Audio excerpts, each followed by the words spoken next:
မှာကိုကချမ်းသာချင်တာလားကြွယ်ဝချင်တာလားချမ်းသာချင်တယ်ဆိုရင်ရောစိတ်ပိုင်းဆိုင်ရာချမ်းသာချင်တာလားရုပ်ပိုင်းဆိုင်ရာချမ်းသာချင်တာလားကြွယ်ဝချင်တယ်ဆိုရင်ရောစိတ်ပိုင်းဆိုင်ရာကြွယ်ဝချင်တာလားရုပ်ပိုင်းဆိုင်ရာကြွယ်ဝချင်တာလား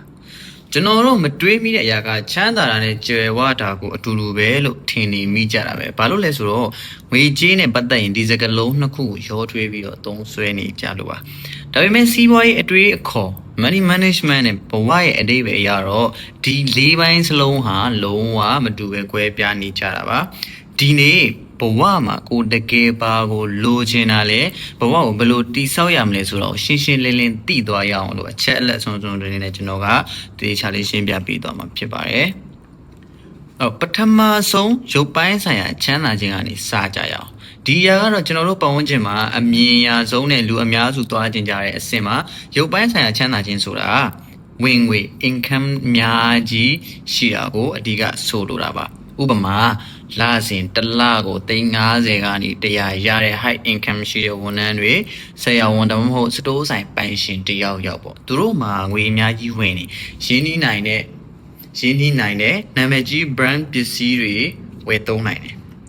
တန်ဖိုးကြီး luxury ပစ္စည်းတွေသုံးနိုင်တယ်အပြင်ပန်းကြီးလိုက်အရန်ချမ်းသာတယ်ဒါပေမဲ့သူတို့ရဲ့အားနည်းချက်တစ်ခုကဘာလဲဆိုရင်အချိန်နဲ့ငွေကိုလဲလှယ်ရတာပဲဒါက Robert Kiyosaki ရဲ့အဆိုအရ rat race သဘောတရားအတိုင်းပဲဝင်ငွေဘလောက်ပဲများအလုံးလုံးတာရက်လိုက်တာနဲ့သို့မဟုတ်စီးပွားရေးပြတ်သွားတာနဲ့ဝင်ငွေပါစက္ကန့်ပိုင်းအတွင်းရပ်တန့်သွားမှာဖြစ်ပါတယ်ဒါကြောင့်ချမ်းသာတာဟာဝင်ငွေပမာဏများပေမဲ့ငွေကြေးဆိုင်ရာဘေးကင်းလုံခြုံမှု financial security အပြည့်အဝမရှိသေးဘူးလို့ပဲဆိုရမှာဖြစ်ပါတယ်ဒုတိယအဆင့်ကတော့ရုပ်ပိုင်းဆိုင်ရာကြွယ်ဝခြင်းပါချမ်းသာခြင်းကဝင်ငွေနဲ့တိုင်းတာတာဖြစ်ပြီးတော့ကြွယ်ဝခြင်းကတော့အချိန်နဲ့လွတ်လပ်ခွင့်ကိုတိုင်းတာတာပါကြွယ်ဝသူတယောက်ဟာပိုက်ဆံကိုဘယ်လောက်သုံးနိုင်လဲဆိုတာထက်သူ့စီကိုပိုက်ဆံတွေအလိုလျောက်ဘယ်လိုစီးဝင်နေတယ်လဲဆိုတာကိုပဲဂရုစိုက်ပါတယ်လွန်ခဲ့တဲ့နှစ်ပေါင်းထောင်ပေါင်းများစွာကလေးကဘေဘီလွန်ရဲ့တထဲတွေအယူအဆအရာကြွယ်ဝမှုဆိုတာမင်းရဲ့ယင်းဒီမြုံနှံမှုတွေစီကနေမင်းစီကိုမပြတ်စီးဝင်နေတဲ့ရေစုပ်ဆက်နဲ့တူပါတယ်တဲ့ဒါကြောင့်ကြွယ်ဝသူတွေဟာဝင်ငွေရလာရင်သုံးပြဖို့ထက်ပိုင်ဆိုင်မှု access တွေဖြစ်တဲ့အိမ်ချမ်းမြေ stock ဈေးကွက်တွေစီးပွားရေးလုပ်ငန်းတွေမှာပြန်လည်ရင်းနှီးမြှုပ်နှံကြတယ်လို့ဆိုပါတယ်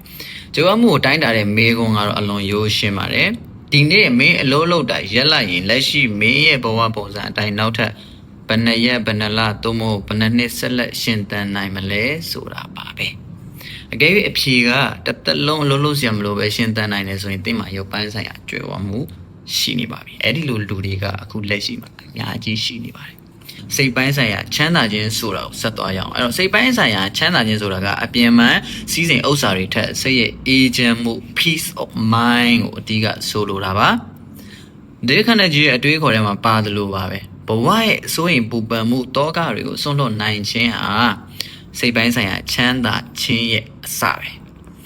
မြတ်စွာဘုရားရှင်ရဲ့တရားတော်တွေမှာဆိုရင်လေတန်တုံတိပရမန္တနံလို့ဟောကြားထားရှိပါတယ်။ရောင်ရဲလွယ်ခြင်းဟာအကြီးမားဆုံးသောစီးစိမ်ဥစ္စာဖြစ်တယ်ဆိုတဲ့အဓိပ္ပာယ်ပါပဲ။လက်ရှိကိုရောက်ရှိနေတဲ့အခြေအနေကိုပိုင်ဆိုင်ထားတဲ့အရာတွေပေါ်မှာတင်းတင်ကျဉ်နေပြီးတော့ပူပင်မှုကင်းနေတာဟာစိတ်ပိုင်းဆိုင်ရာချမ်းသာခြင်းတစ်မျိုးပါပဲ။ဘယ်လောက်ပဲဘဏ်ကောင်ထဲမှာပိုက်ဆံတွေရှိနေပါစေညဘက်တက်အိမ်မပြောနိုင်မယ်ဆိုရင်ပူပန်မှုတွေများနေတဲ့သူဟာရုပ်ပိုင်းရချမ်းသာပေမဲ့စိတ်ပိုင်းဆိုင်ရာဆင်းရဲနေရတယ်လို့ဆိုရမှာဖြစ်ပါတယ်။အဲ့တော့သုဒ္ဓမြောက်နဲ့အမြင့်ဆုံးအဆင့်ကတော့စိတ်ပိုင်းဆိုင်ရာကြွယ်ဝခြင်းပဲဖြစ်ပါတယ်လူအားလုံးဒီအဆင့်ကိုရောက်ဖို့ရည်ရွယ်ချက်ရှိကြပါတယ်ဒါဟာအသိပညာဉာဏ်ပညာကရုဏာနဲ့ critical thinking လို့ခေါ်တဲ့ဝေဖန်ပိုင်းခြားနိုင်တဲ့အတွေးခေါ်ကြွယ်ဝတာကိုဆိုလိုတာပါစိတ်ပိုင်းဆိုင်ရာကြွယ်ဝသူတွေဟာဘဝရဲ့လိုင်းတဘိုးတွေစီးပွားရေးပျက်စီးမှုတွေဒါမှမဟုတ်ကံကြမ္မာရဲ့အနိဋ္ဌာယုံတွေနဲ့ကြုံရတဲ့အခါတုံးလုံးချောက်ချခြင်းလုံးဝမရှိပါဘူးအရာရာကိုတတိလို့ခေါ်တဲ့ mindfulness နဲ့စနစ်တကျသုံးသပ်ပြီးတော့တဘာဝအတိုင်းလက်ခံနိုင်ဆိုရင်ရှိကြတဲ့သူတွေပါရုပ်ပိုင်းဆိုင်ရာပိုင်ဆိုင်မှုမှန်သမျှဟာငလျင်လှုပ်တာစီးပွားရေးပြတ်တာဒါမှမဟုတ်ကံကြမ္မာအပြောင်းလဲကြောင့်တညတာအတွင်းမှာတခဏလေးအတွင်းမှာပျောက်ကွယ်သွားနိုင်ပါတယ်ဒါပေမဲ့တိဆောက်ထားတဲ့စိတ်ပိုင်းဆိုင်ရာကြွယ်ဝမှုတွေကတော့ inner wisdom လို့ခေါ်တာပေါ့သူတို့ကတော့ကိုယ်ဘလို့ဘေးဒုက္ခမျိုးမှမကြုံကိုအသက်ရှင်နေတဲ့ကိုယ်နဲ့အတူရှိနေမှာဖြစ်ပါတယ်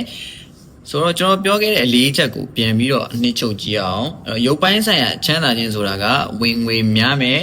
ရုပ်ပိုင်းဆိုင်ရာကျွဲဝါခြင်းဆိုတာကအချိန်နဲ့ငွေကြေးလွတ်လပ်ခွင့်ရှိမယ်စိတ်ပိုင်းဆိုင်ရာချမ်းသာခြင်းကတော့ရောင်ရဲပြီးတော့စိတ်အေးချမ်းမယ်စိတ်ပိုင်းဆိုင်ရာကျွဲဝါခြင်းကအသိပညာနဲ့အတွေးအခေါ်ရင့်ကျက်ခြင်းကိုအဓိကဆိုလိုကြတာဖြစ်ပါတယ်ဒါကြောင့်အရေးကြီးတာက